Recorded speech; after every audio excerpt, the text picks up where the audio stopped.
Innal hamdalillah nahmaduhu wa nasta'inuhu wa nastaghfiruh wa na'udzu billahi min shururi anfusina wa min sayyiati a'malina may yahdihillahu fahuwal muhtadi wa man yudlil fala hadiya lahu. Asyhadu an la ilaha illallah wahdahu la syarika lahu al-malikul mubin wa asyhadu anna Muhammadan abduhu wa rasuluhu alladzi la nabiyya ba'd. Allahumma shalli wa sallim wa barik ala Rasulillah Sayyidina Muhammadin wa ala alihi wa sahbihi wa barik wa sallim.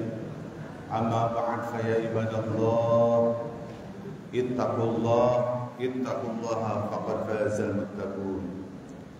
Qala Allah ta'ala fi kitabil karim, a'udzu billahi minasyaitonir rajim.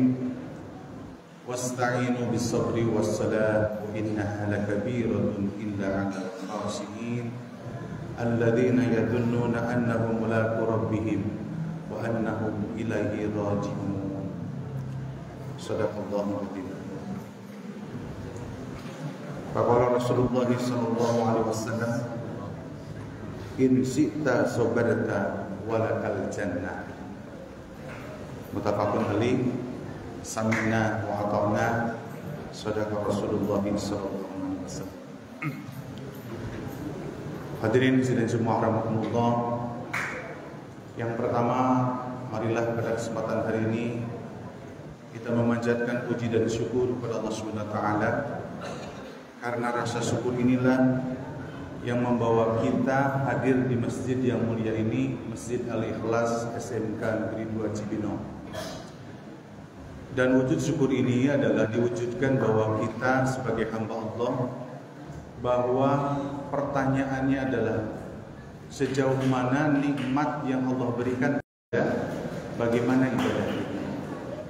Makanya hadirnya kita di Masjid Al-Ikhlas ini, alhamdulillah kita bisa melaksanakan salah satu perintah dan kebutuhan kita sebagai hamba Allah. Kita berdoa kepada Allah SWT, semoga kita selalu senantiasa diberikan hidayah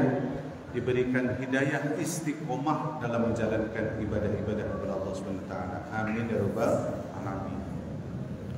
Salawat dan salam semoga tercurahkan pada junjungan kita, Nabi besar kita Nabi Muhammad sallallahu alaihi wasallam, pada keluarganya, pada para sahabat, dan semoga kepada kita selaku umatnya yang selalu mencintai dan memuliakan beliau. Mencintai, memuliakan baginda Rasulullah itu adalah bagaimana kita patuh dan taat kepada perintah-perintahnya. Ketika kita ingin berharap mendapatkan syafaatul ujma dari baginda kita, maka hidup ini harus terpelihara. Semua apa yang kita lakukan, aktivitas hidup ini, khususnya di dalam ibadah ataupun di luar ibadah atau disebut muamalah, tetap harus mengacu kepada aturan-aturan yang diperintahkan oleh baginda Rasulullah sallallahu alaihi wasallam. Wa ma atakumur rasulu, kata Allah di dalam Al-Qur'an itu, apa yang dibawa oleh baginda para rasul itu, fahudu, kita harus terima.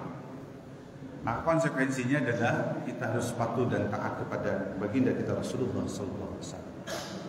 Hadirin berbahagia, pada kesempatan hari ini mari kita coba mendengarkan apa yang disampaikan oleh Allah dan Rasul-Nya terkait bagaimana di dalam surat Al-Baqarah, surat kedua ayat 45 dan 46. Di situ ada dua hal yang sangat berat sekali yang harus kita hadapi dalam hidup ini. Tapi akan menjadi mudah dua hal yang berat itu apabila kita tahu apa yang disampaikan oleh Allah dan Rasul. Di dalam Al-Quran Allah menyampaikan begini kalimatnya, wasta'inu bis-sabri was-salah. Memintalah kepada Allah itu dengan sabar dan sholat. Jadi Allah telah menyampaikan kalau kita semua ingin meminta apapun kepada Allah, maka gunakanlah sabar dan sholat ini. Ada ujung kalimatnya itu, wa innaha lakabirah. Sesungguhnya kedua hal ini berat, hadirin. Jadi yang namanya ibadah, sholat dan sabar ini Allah menyampaikan berat sebetulnya. Tapi di dalam ayat itu dilanjutkan illa alal khasin, kecuali orang-orang yang khusyuk. Siapa mereka orang yang khusyuk? Dijelaskan dalam ayat selanjutnya. alladzina yadunnuna annahum mulaqu rabbihim. Orang-orang yang rindu ingin bertemu dengan Allah Subhanahu wa taala. Jadi kalau kita menghadirkan rasa rindu ingin bertemu dengan Allah, maka muncul rasa cinta kita kepada Allah dan Rasul. Sehingga ketika rasa cinta itu kepada Allah dan Rasulnya, maka segala perintah yang Allah perintahkan, maka kita akan menerima dengan baik. Makanya hadirin, ayolah cinta Allah dan Rasulnya. Jadi kalau ditanya apakah cinta hadirin kepada Allah dan Rasulnya, cinta. Kalau cinta berarti rasa cinta itu diwujudkan dengan kita patuh dan taat kepada perintah-perintah yang diperintahkan Allah dan Rasul. Dalam kesempatan ini hadirin, saya akan menyampaikan dari Allah dan Rasulnya terkait masalah sabar. Mungkin nanti dari waktu kita bicara sholat. Sholat mungkin dan sabar ini sudah menjadi kalimat yang menyatu.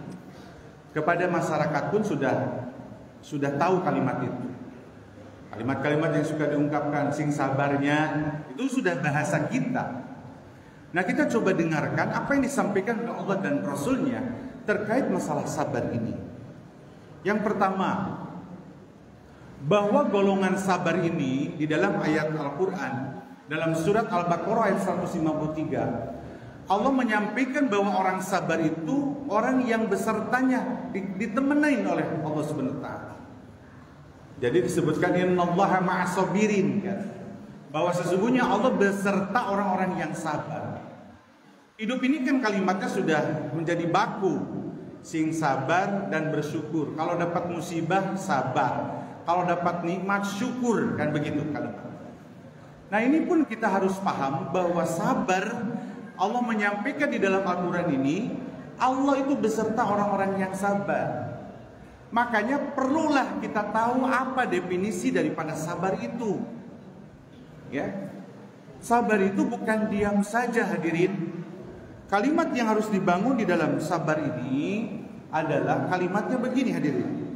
Ini telah melihat dari beberapa definisi yang disampaikan oleh para ulama, bahwa sabar itu intinya adalah ridho atas takdir yang Allah berikan kepada kita, baik itu secara hati, secara lisan, dan secara tindakan. Ini yang berat sebetulnya. Pada saat ketika kita diberikan musibah, hati kita harus ridho atas takdir yang Allah berikan.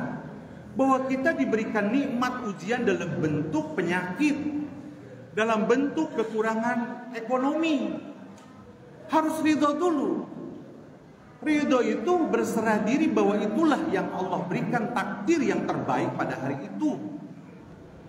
Makanya kalimat yang dibangun sebetulnya hadirin, bahagia seseorang itu akan hadir apabila dia ridho atas takdir yang Allah berikan hari ini. Berapapun kita penghasilan dari penghasilan setiap bulannya, kalau kita ridho atas takdir itu, maka kita akan menikmati apa yang diberikan oleh Allah Subhanahu wa taala.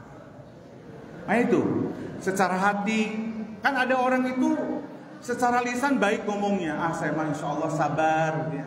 Saya menerima, tapi hatinya ngegumel, berprasangka buruk kepada Allah Subhanahu wa taala. Itu juga belum termasuk orang yang sabar. Orang yang sabar itu harus bagaimana hatinya bisa menerima atas takdir yang Allah berikan, dan secara lisan pun dia mengungkapkan kalimatnya dengan cara kalau dia mendapatkan syukur dengan alhamdulillah, kalau dia mendapatkan musibah mengucapkan innalillahi wa inna ilaihi rajiun sesuai dengan perintah Allah. Nah, itu adalah lisan yang harus seiring dengan hati kita. Dan tindakannya adalah ketika sabar, kita jangan sampai mencari tindakan yang di luar perintah Allah dan Rasul. Banyak orang yang berontak sama Allah karena dia tidak bisa menerima takdir yang Allah berikan. Banyak orang yang diuji dengan kemiskinan, dia tidak sabar. Dia tidak bisa menerima itu, sehingga dia berontak kepada Allah. Apa berontak wujudnya? Dia mengingkari atas perintah-perintah daripada Allah SWT. Maka Rasulullah dalam hadis itu, kadal fakru ayyakuna kufra. Sungguh, kata Rasulullah, orang yang dalam keadaan fakir, dia dekat kepada kekufuran. Dan banyak orang yang dia mendapatkan kenikmatan banyak dalam bentuk harta, dia pun menjadi sombong dan merasa dirinya yang mendapatkan harta itu, sehingga dia lupa diri kepada Allah dan Rasulnya. Ini hadirin berbahagia, perlu disikapi baru. Sabar itu harus begitu. Ketika mendapatkan musibah, penyakit, ekonomi tidak terlalu baik, gajinya setiap bulannya, dia ridho atas takdir yang Allah berikan. Munculkan rasa ridho dalam hati kita. Lisan kita mengucapkan kalimat yang baik. Tindakanmu tetap kita mengembalikan nikmat, walaupun hanya di ukuran kita sedikit, dikembalikan kepada Allah SWT. Nah, berikutnya kita mendengar apa yang disampaikan Allah SWT di dalam surat Az-Zumar, surat ke-39, ayat 10 itu Allah menyampaikan, dalam surat ini harus berbahagia kita sebagai orang yang memiliki sifat sabar. Karena ternyata Allah di dalam Al-Quran itu menspesialisasikan bagi orang yang bersabar, pahalanya itu unlimited, tidak terbatas. Dalam Al-Quran kan ada 3 pahala itu. 1, dibayar 10 kebaikan sama Allah itu. Suratnya adalah surat Al-An'am, surat ke-6 ayat 160. Fa'idha ja'ajal hasanah, apabila orang melakukan satu kebaikan, maka dibayar misla ajruhu, asyru ajruhu, 10 kebaikan. Kalau orang baca Quran, ya, 1 huruf itu adalah 10 kebaikan.